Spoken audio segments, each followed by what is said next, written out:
Hello, welcome back to another one of these videos. Today we're going to be going over the triplet variant, and the way that one works is you just can't have a row of 3 mines. So you can see here, for instance, neither of these work because they're both rows. But that also includes diagonal rows, which might be a little weird, but yeah, you can see like this, for instance, is a diagonal row of 3. So we'll just go ahead and get right into an example puzzle. And there's some interesting logic that you can use globally with triplets, but the first thing I'm actually seeing here I don't think involves that, where we know since from this 2 that there must be at least 1 mine here, and then by the difference of regions outside of this kind of argument we've used in the past, we know that there thus must be at least 2 mines here. But that just implies both of these are mines, so we know these 2 must be mines, and that there's only 1 mine there, so the other mine for this 2 is right up there. Additionally, though, from triplet logic now, we know that since if this were a mine, this would just be a row 3, we can safely mark that as a non-mine. And then just from normal logic, we can get that none of those 3 are mines. That actually finishes up the 3, and using the same kind of idea as before, we know that this cannot be a mine because otherwise we would run into column issues. So we can just go ahead and mark that as well. Now from here, this is actually a fairly common style of deduction you might have to make in a triplet puzzle, where you just kind of have usually it's a 4 or 5 with 2 mines right around there, and 2 mines that you need to get in this outside region. So we're just going to go ahead and try and think about the 3 possible mine configurations we could have, just because it's not too large. So we can see in this case, there can't be a mine here because of this row, and the same thing for this red case. But also in the blue case from this diagonal, there cannot be a mine up there. So we can conclude that there is just not a mine there. And using the same style of logic, we can see that there can never be a mine in this square. So there we go. And now then, we can actually safely put a mine here just from the difference logic talked about earlier, and we know that since there must be at least 2 mines in this 3 region, and actually that's the maximum there can ever be in a column of 3 just by triple logic, we know there must be 1 mine here and at least 1 mine there, but from the 2 we know it must be exactly 1, so we conclude there's a mine down here and that there is not a mine here. And then this is kind of a similar kind of situation to the 5 here with the triplet, where we know there must be 1 mine in this region, but that tells us regardless that this one cannot be a mine. So we can just go ahead and mark that real quick. And now we can go ahead and continue to just consider some of the rest of this puzzle. I'm trying to see where the next argument could be. Something I am kind of wondering is, I guess, if there's a mine here, then we know this cannot be a mine, right? Yes. And then from the logic we've talked about earlier, this actually kind of extends to apply to even in cases where we don't even actually need any mines here to come to the same conclusion. Just, I'll leave that as something you can think about, but we can know that in this case this one's not a mine. Now then, if instead this were a mine, then we actually would run into the same problem. So, or not the same problem, but a similar problem. So we can then conclude that there is not a mine there. Alright. So now then, actually this tells us that in either case this one down here will be a mine, just because we know there's exactly 1 mine in this group in the yellow case, red case before I've shown it. So we can go ahead and mark that. Additionally, we know that in either case, the mine for red, or mine for this 1 will be in this region, so we know neither of these are mines. From here, it looks like that might have been enough to mostly finish the puzzle. Now we know there's just 1 mine in this region, 1 mine in this region. So we know, first of all, this one isn't a mine by the global mine counter. And we can also, we can determine where the mine is around this 3, which is enough. Let's say the mine were here. Right, we would then know that by triplet logic there can't be a mine up here. Then we run into an issue to finish up this 5, we have to overload the 3. So we can then say there's not a mine there, which means that clue's finished, there we are. Alright, we're now going to go ahead and go into a more challenging triplet puzzle real quick. We'll see how I do. Some of these can really be pretty hard, so no idea. But here we go. First of all, this 3's finished, and by triple logic we know neither of those can be mines. Just by difference logic, we can also see that this must be the case. And there's a potential row of 3 there, so we can do that. We also could just click that 0. Okay. So now the next thing that we can kind of consider is a good question. kind of my assumption right now is that likely there's going to be something maybe around like this 4 or whatever that will interact poorly with this 3, since we know that at minimum 3 of these are going to have to be filled in, so that kind of gives us some leeway, or not some leeway, it gives us very little leeway. I'm just going to start kind of going down the possibilities for this 4 clue, I guess, because it's a pretty small case. So first of all, we notice by triple logic there can't be one here. Well, this also tells us in order to finish up this 3, there must be 3 like this. So then we also know there cannot be one up there, and there cannot be one up there or there. From here we can kind of just keep going. And okay. So we have 1, 2, 3, 4, 5 mines. 5 mines, and we need to have a total of 10, right? Or we have 6, sorry. So then we know there must be one up here that puts us up to 7, one in this region puts us up to 8, and one over here puts us up to 9. And then actually, this is the first time this kind of thing's come up, but sometimes, especially in like harder puzzles, you could run to a point where the global number of mines is relevant even at earlier stages. So we can see here, there just aren't enough mines if we assume that. Or rather, yeah, there are enough spaces to finish up the total number of mines, so we can then mark that one safely as a non-mine. And then from here, we've already shown this is the case from logic earlier. Something actually interesting we note is that since there can be at most 2 mines here, we know there must be at least 1 here. Same kind of argument means there's at least 1 mine here. So then we know that these are there's exactly 1 mine in each of these, so we can mark that as a non-mine. This is a mine just from difference logic, this is a mine from earlier, and these 2 as mines. Additionally, from a diagonal of 3, we can see that that cannot be a mine, so there we are. And then we additionally also know this 2 is finished. And now then, from the idea I was talking about earlier, since there can only be at most 2 up here, we know the third one must be right here for this 3. We also actually know that there can only be 1 in this region right here, so there must be the second one right there.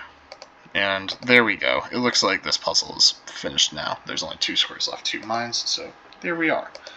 So you see, that's actually enough for me to unlock triplet 7x7. It's kind of cool. I think the next thing we're going to do is just go down some normal variants, and maybe I'll do them on here. We'll see how I do. Okay. So, we'll go ahead and do triplet multiple, I believe. Alright. So the first thing we can note is that this actually behaves very similarly to the 3 clue that we were talking about earlier kind of idea.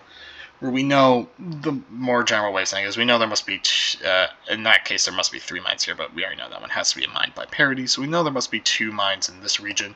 If these 2 are a mine, then boom. And if this one is ever a mine, which is basically just the negation of these 2 had to be mines, then we run to the same kind of idea, so there we are. And now from parity on this 2, we know none of these can be mines, that finishes up the 5. We also know this one can't be a mine, not overload the 1, same kind of logic there. Okay. So I guess the next thing we can consider is where the mine, I guess maybe around this 1 is. So first of all, if it's like down here or something, then we know this 2 mine must be up there, and that this mine must be here, right? Actually, I think this one just runs into a contradiction, and here, I'll real quick just mark the reasoning down for those deductions. It mostly just stems from the idea of just being able to finish up these, but I think we've run into an issue where, yes, the parity of this 4 is incorrect. So we can then conclude this one is not a mine. Now let's next look, I guess, at if this one is a mine. Then we can similarly say that this is the case, but I think this one actually, I don't know, it looks like it runs into other issues, correct? Because this is all just from a string of easy-ish logic, but now we can see that we actually don't have enough mines left to satisfy this 7. We can only get at most 5 because of triplet, but even if triplet isn't in play, we can only get 6. So we then actually know that this one is also not a mine, which allows us to just finish up that 2. Next, then we know that since there's 1 mine in this region, that puts the parity of 2 to a point where it needs this one to be a mine and this one not to be a mine, right? Just because 1 more black adds up to 2 already. So there we are. And that finishes up as 4, actually, and then from the parity on this 5, so we know that one can't be a mine, but also by row of 3, we know that can't be a mine. That finishes up the 7, and that's just from standard triple logic. So there we go. Alright. Oh, we also know from triple logic that this cannot be a mine up there. So I guess now the next thing we should probably do is just look at the cases for this 5, because I suspect one of them will probably run into an issue with maybe the global mine counter or something similar. So if this one is a mine, then we can mark both of these as non-mines, and also this is a non-mine. And yeah, there we go. As I suspected, we can only have a maximum of 3 when we need 4. So there we are, and we have 3 spaces left, 3 mines left. Boom, puzzle done. Okay. I guess I'll go ahead and also go through a triplet liar. We can do that real quick. Liar, if you don't remember from last time, is just these are off by 1. Okay, so we know this one must be a 4, and actually, through 4 logic, we always know if it's on this kind of position, not only that these 2 are mines just because there can be a maximum 2 up there, but also that these are always non-mines. We already, I think, ran through that, but yeah, there we go. That's just a very common, I guess, deduction. Something else that is just, this is a general triplet piece of information, is that the maximum clue can never be 6. So we know this one must represent a 5 in this case. But the idea is, let's imagine there was a 7, and this is just a normal 7, correct? We know there can be at most 2 mines here, same here, and you can see we've kind of run into a problem where at maximum we can get 6. And that's just the same, that's the kind of reasoning why in that case. Okay, so then we know there are 5 mines around this, and I think actually we can then say there are at most 2 mines up here, which means the remaining 3 must be down here. Thus, we can just kind of use some of the logic talked about earlier to determine that's not a mine. Same thing can be said about this region right here, though, right? Because then we have this similar-ish looking group. There we are. And as you can see, that is indeed correct. What this also, well, not necessarily, doesn't tell us much else on its own, but we can then continue from here. Okay.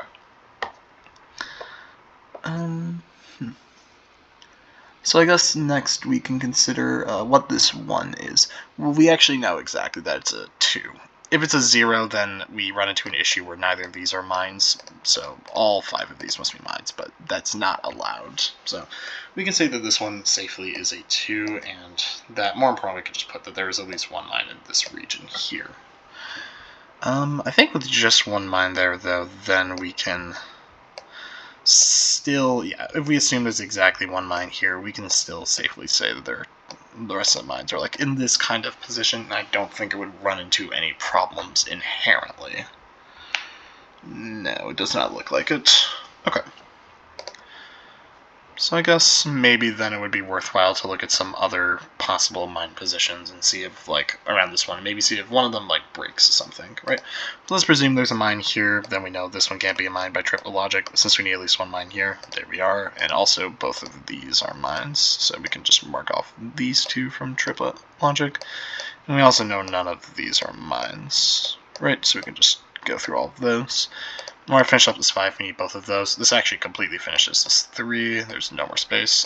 And there we go. That also finishes up the 2. It doesn't look like this one runs into any real problems. I guess other than the fact that we know that since there are 2 mines here, neither of these ones can be mines, given there are 2 more up there. So there we are. Next, if we instead assume, I guess maybe it would be worthwhile instead to think about what happens if first of all, we know this one's a mine, then we can conclude this. I'm kind of wondering if we could just always conclude those 2. Instead, think about if this one alone is a mine, we actually run the same conclusion. If both of these are mines, though, what do we get? First of all, we know none of these ones can be mines, just from the fact that the 1 clue is finished. Okay. So we run into 3 kind of possibilities. One of them is just that this one here is a mine, right? And that one specifically alone is a mine. In that case, then we can determine, given that there are 2 mines up here, that, well, actually we really can't determine much of anything necessarily. Yeah, okay. That's interesting. It's like in the context where these 2 are up there, yeah, that doesn't give us a lot. In this one, though, I think we can actually at least determine that if that one's a mine like this, yeah, that gives us some information. Okay. That is interesting to note, then. Maybe instead it would be more relevant to continue looking into other cases involving this, maybe? I'll be honest, I'm not actually completely sure where to go. I guess something that we can kind of think about is if there are any other positions that would even really work well for the style of argument, or maybe if instead it'd be best to just look at something else entirely. Like, we know, for instance, there has to be one mine there at least, so that's something, but not a lot.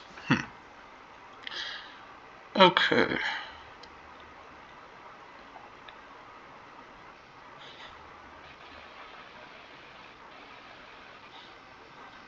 Yeah,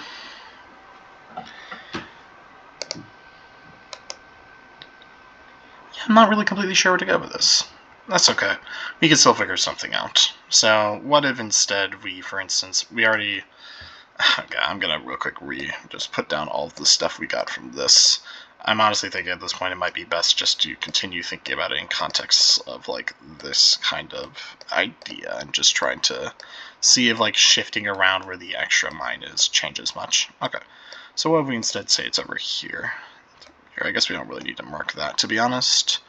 We then know that there still must be one up there. We can mark both of these safely. We can say that neither of these are the case. And there we go. It's, you know, it's chilling.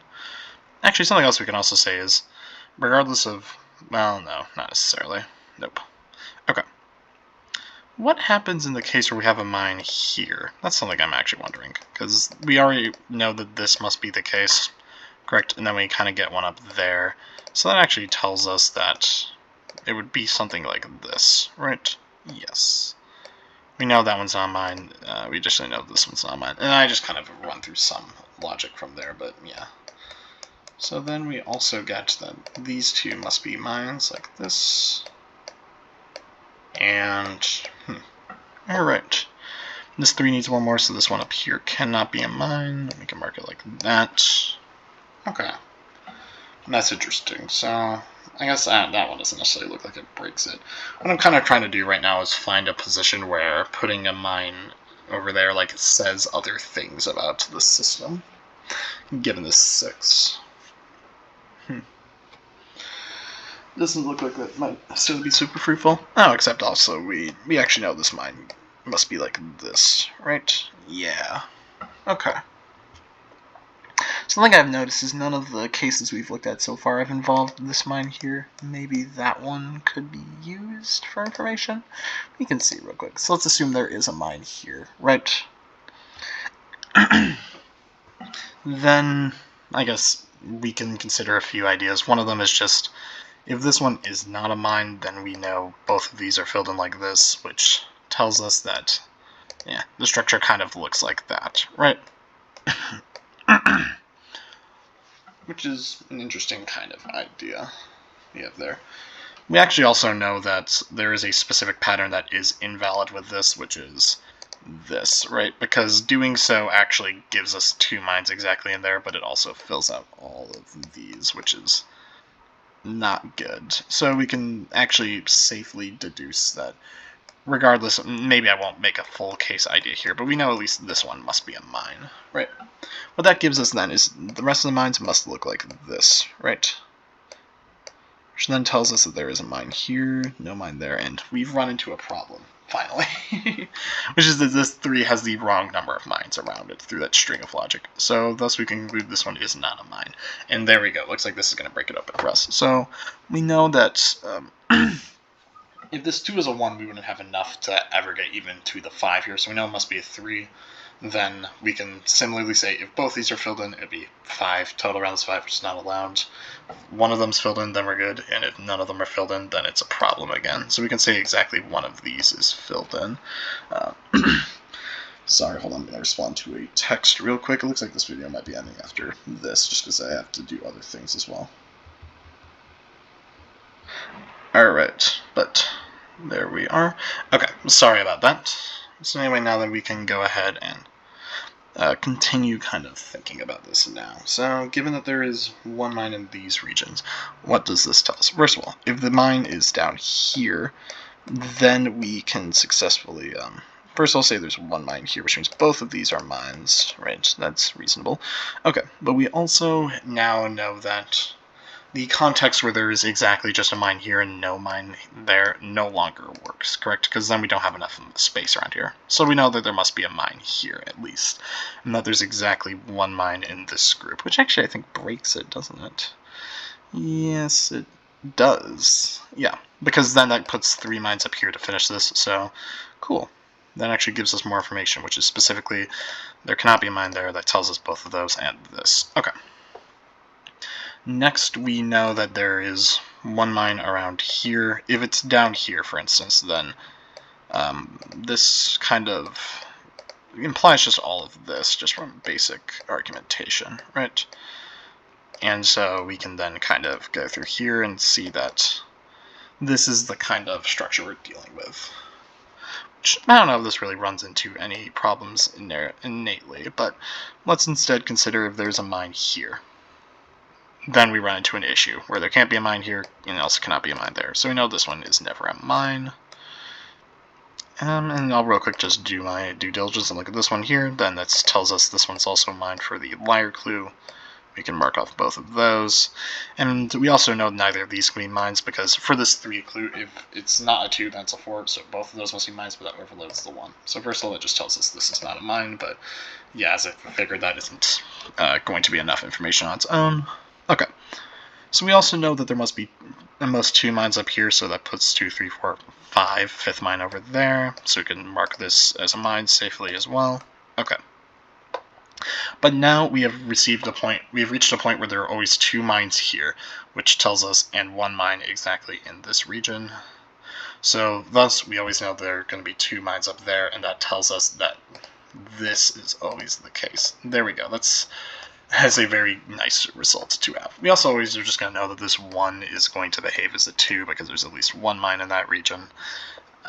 Very good. So what else do we kind of get from here?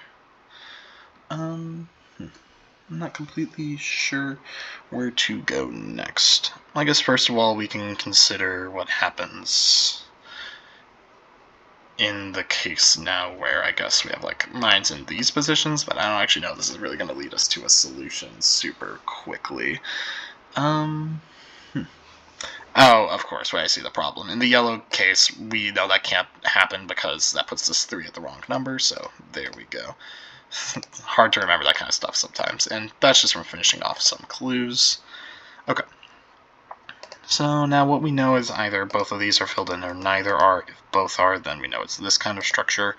And if neither are, then we still know that this one will always be a mine, so there we are. Okay. Let's think real quick. So I guess in the yellow context, we know that there must be a mine up here, correct? Yes. Okay.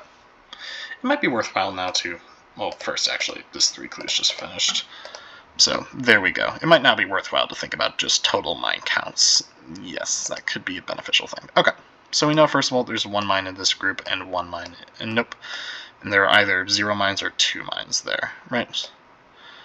So if there are 2 mines here, then we need 1 more mine around. Okay, it doesn't look like we're quite at that point yet. We can actually say for triplet logic that this one can't be a mine from this diagonal. So there we go. That's kind of solved our problem for us. So, okay. There we are. And that concludes that. There are actually some stuff like connected triplets and other similar things that we could go through, and it might be worthwhile to, but I think that what I might end up doing, I think, for these is just kind of covering them eventually in their own, like, unique pairings video, because theoretically we could have also done a liar multiple. Actually, I think we did do one of those. I don't know. We'll see if I decide to cover these in separate videos or what. We'll come to a decision later. Anyway, that is going to conclude this video. Thank you so much for watching. Next time we'll be covering the wall, so get excited. Goodbye.